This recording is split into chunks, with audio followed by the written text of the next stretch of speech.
Saint-Denis est l'un des plus anciens saints de France dont nous ayons la trace. À ce titre, nous n'avons qu'une vision parcellaire de sa vie. Par ailleurs, il a été pendant longtemps confondu avec Denis l'Aréopagite et avec le pseudo-Denis l'Aréopagite, ce qui brouille un peu plus les cartes. Néanmoins, voici ce que nous connaissons de lui. Denis a été envoyé en France avec 6 autres évêques par le pape au IIIe siècle pour évangéliser la France. Après avoir fondé plusieurs églises en France, il se fixe à Lutèce. Devant les nombreuses conversions liées à son apostolat, Fescennius Sicinnius, gouverneur romain de la province, le fit arrêter avec ses 2 compagnons, le prêtre rustique et le diacre Éleuthère. Pendant leur interrogatoire, une aristocrate romaine du nom de Larcia les accusa d'avoir converti son mari. Celui-ci fut amené devant le préfet et, persévérant dans la foi, il fut mis à mort. Voici ensuite le récit que fait Jacques de Voragine. Quant aux 3 saints, ils furent flagellés par 12 soldats, chargés de chaînes et jetés en prison. Le lendemain, Denis fut étendu, nu sur un gril enflammé. Et lui, au milieu de ses souffrances, rendait grâce à Dieu. Il fut ensuite donné en pâture à des bêtes féroces, dont on avait excité la faim par un jeûne prolongé. Mais, au moment où ces animaux s'élancèrent sur lui, il fit sur eux le signe de la croix, et eux, tout de suite, l'entourèrent doucement, comme des agneaux. Le préfet le fit alors mettre en croix, puis, après l'avoir longtemps torturé, le fit reconduire en prison avec d'autres chrétiens. Et là, pendant que Denis célébrait la messe, Jésus lui apparut, entouré d'une immense lumière, et lui dit, en lui offrant un pain, « Prends ceci, mon fils, en témoignage de la reconnaissance qui t'est due. » Le lendemain, après d'autres supplices, les 3 saints eurent la tête tranchée à coups de hache, devant l'idole du dieu Mercure. Mais aussitôt, le corps de Saint-Denis se redressa, prit dans ses mains sa tête coupée, et, sous la conduite d'un ange, marcha pendant 2000, depuis la colline de Montmartre, c'est-à-dire le mont des Martyrs, jusqu'au lieu où reposent aujourd'hui ses restes par le fait de son propre choix et de la divine providence.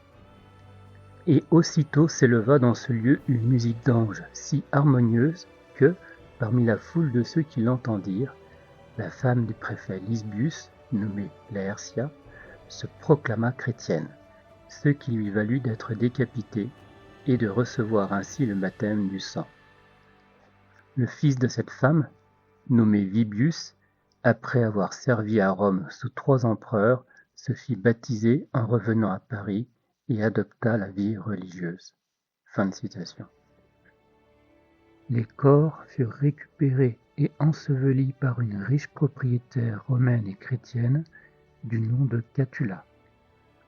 Ce lieu fut appelé Catulacum, puis Vicus Catulacensis, Vicus Catuliacus, aujourd'hui l'actuelle ville de Saint-Denis. La date du martyre de Saint-Denis et de ses compagnons n'est pas connue avec exactitude.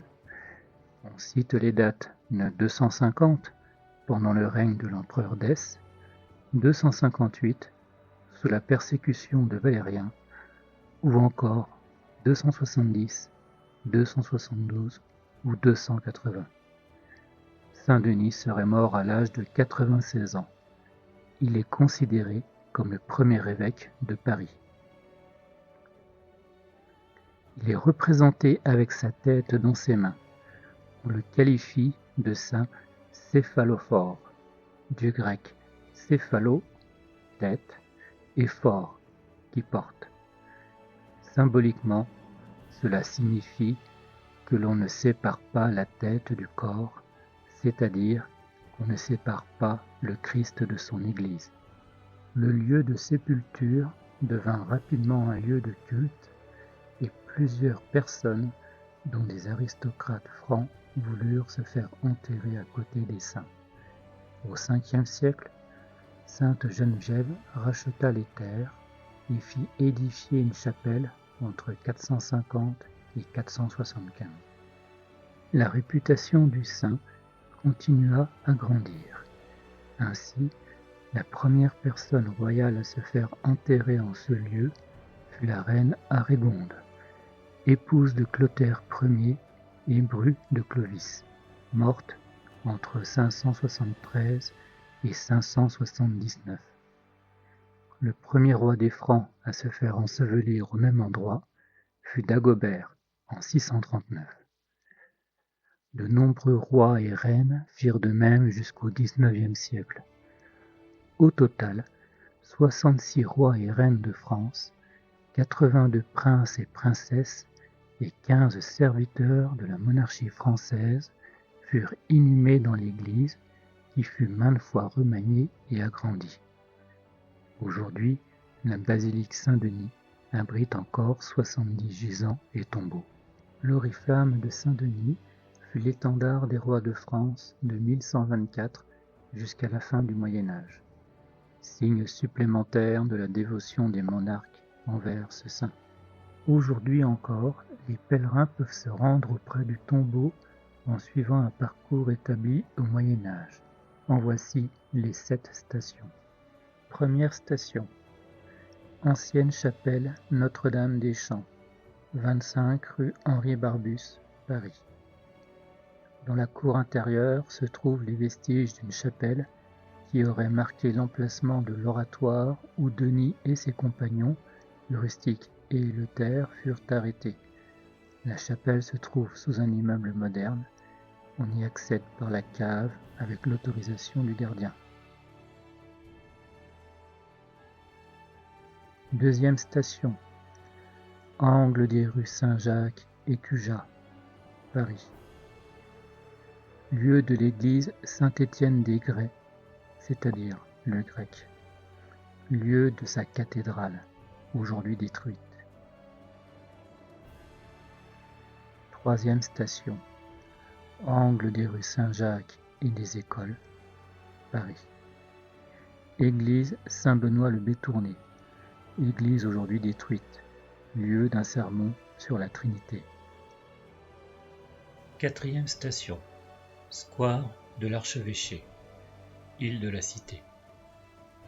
Saint-Denis-du-Pas, église aujourd'hui détruite, derrière le chevet de la cathédrale, lieu de la torture et du jugement.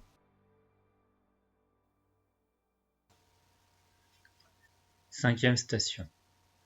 Hôtel-Dieu, au nord de la place du Parvis Notre-Dame, île de la Cité. Saint-Denis de la Chartre, église aujourd'hui détruite, lieu de la détention. Sixième station. Crypte du martyrium de Saint-Denis, 11 rue Yvonne Le Tac, Paris, 18e. Lieu de l'exécution de Denis et de ses compagnons. Septième station. Basilique Saint-Denis, tombe du premier évêque de Paris et de ses compagnons.